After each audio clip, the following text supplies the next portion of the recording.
Hi, third graders. Today we're on chapter 3 of Charlie and the Chocolate Factory. Chapter 3 is so teeny tiny that we're actually going to read chapter 3 and chapter 4 today. Last time we read, Grandpa Joe was about to tell us a story about Mr. Willy Wonka and an Indian prince. And in fact, that's what this chapter is called, Mr. Wonka and the Indian Prince.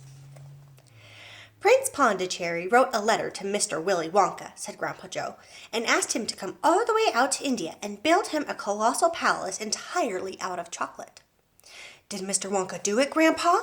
He did indeed, and what a palace it was! It had 100 rooms, and everything was made of either dark or light chocolate. The bricks were chocolate, and the cement holding them together was chocolate. And the windows were chocolate, and the walls and the ceilings were made of chocolate. So were the carpets and the pictures and the furniture and the beds. And when you turned on the taps in the bathroom, hot chocolate came pouring out. When it was all finished, Mr. Wonka said to Prince Pondicherry, "I warn you, though, it won't last very long, so you'd better start eating right away." "Nonsense!" shouted the prince. "I'm not going to eat my palace. I'm not even going to nibble the staircase or lick the walls. I'm going to live in it." But Mr. Wonka was right, of course, because soon after this there came a very hot day with a boiling sun, and the whole palace began to melt, and then it sank slowly to the ground, and the crazy prince, who was dozing in the living room at the time, woke up to find himself swimming in a huge brown sticky lake of chocolate. Little Charlie sat very still on the edge of his bed, staring at his grandfather. Charlie's face was bright, and his eyes were stretched so wide you could see the whites all around. "Is it all really true?" he asked. "Or are you pulling my leg?"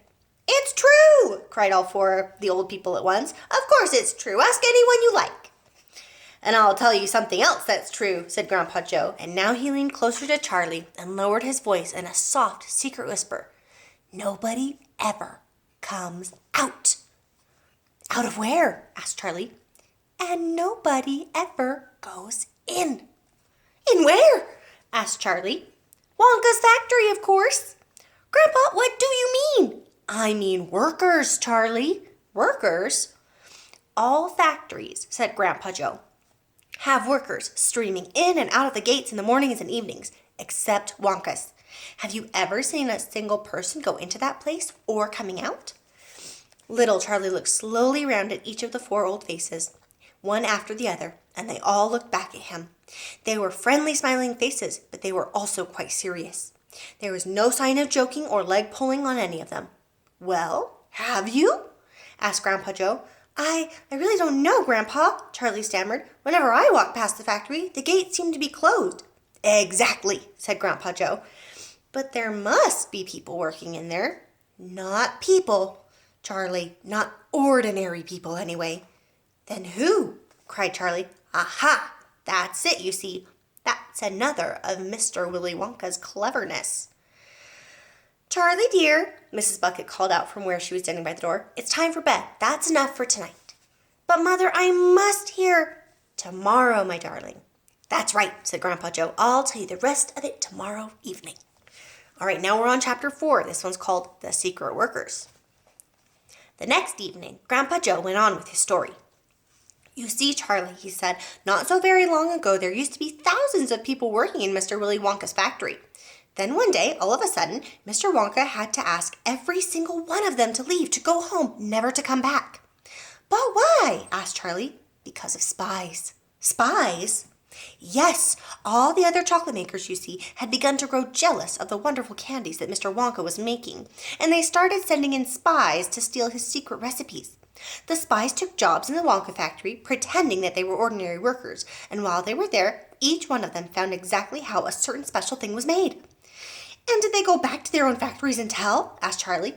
"They must have," answered Grandpa Joe, "because soon after that, Fickle Rubber's factory started making an ice cream that would never melt, even in the hottest sun. Then Mr. Pondnose's factory came out with a chewing gum that never lost its flavor however much you chewed it.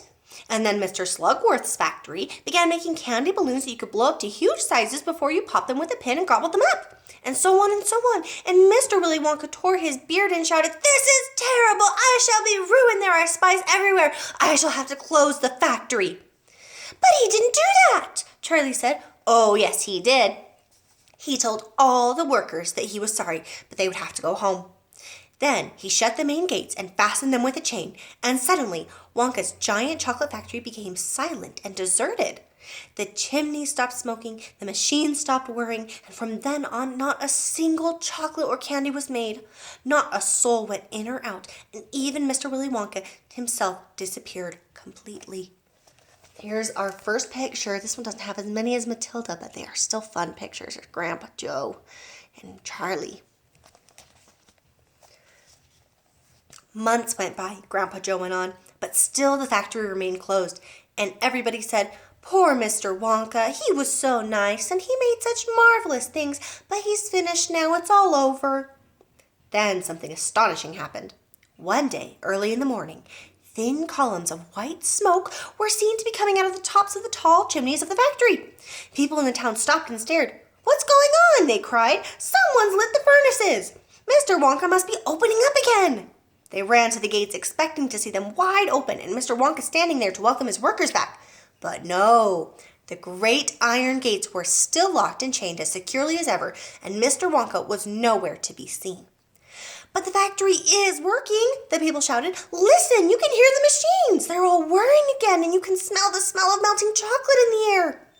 Grandpa Joe leaned forward and laid a long, bony finger on Charlie's knee, and he said softly, "But most mysterious of all, Charlie, were the shadows in the windows of the factory.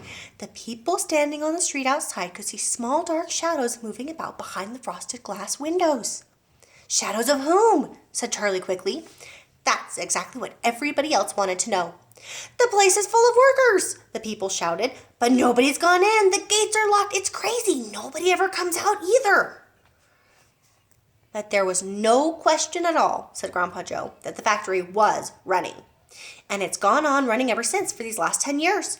What's more, the chocolates and candies it's been turning out have been more fantastic and delicious all the time. And of course now, when Mr. Wonka invents some new and wonderful candy, either Mr. Fit Grubber, nor Mr. Prodnose, nor Mr. Slugworth, nor anybody else is able to copy it. No spies can go into the factory and find out how it is made. "But Grandpa, who?" cried Charlie. "Who is Mr. Wonka using to do all the work in the factory?" "Nobody knows, Charlie." "But that's absurd. Hasn't someone asked Mr. Wonka?" "Nobody sees him anymore. He never comes out. The only things that come out of that place are chocolates and candies. They come in through a special trap door in the wall, all packed and addressed, and they are picked up every day by the post office trucks."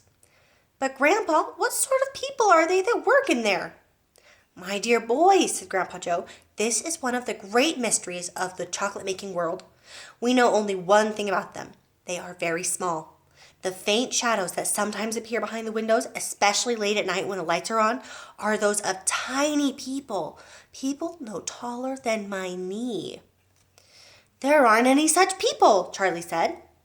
Just then, Mr. Bucket, Charlie's father, came into the room. He was home from the toothpaste factory, and he was waving an evening newspaper rather excitedly. "Have you heard the news?" he cried. He held up the paper so they could see the huge headline.